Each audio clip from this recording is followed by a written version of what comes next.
Installing crank and pedal onto body bike spin bike.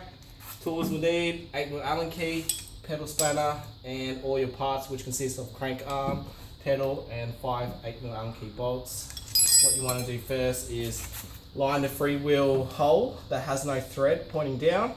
That will indicate your crank to be pointing down as well. I generally start with the top bolt.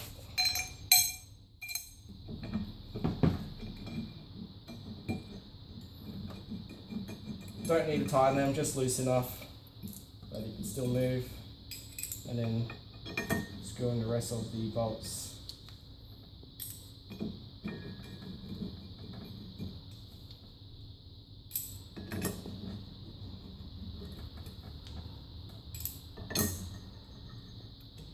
With your brake still on, your crank shouldn't be able to move. Then you can tighten the rest of the bolts as tight as you can.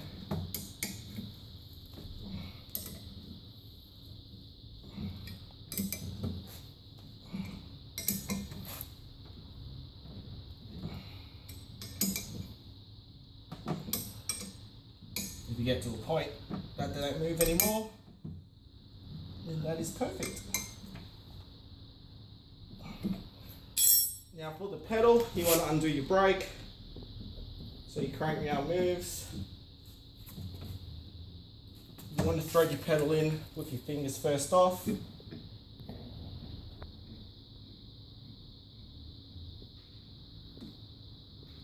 then you can do the rest with your pedal spanner.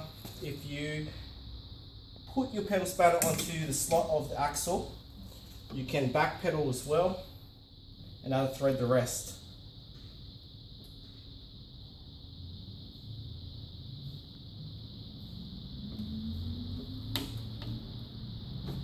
When it engages like that, what you want to do is yank it up like that, and that then indicates that it's tight, and that's it.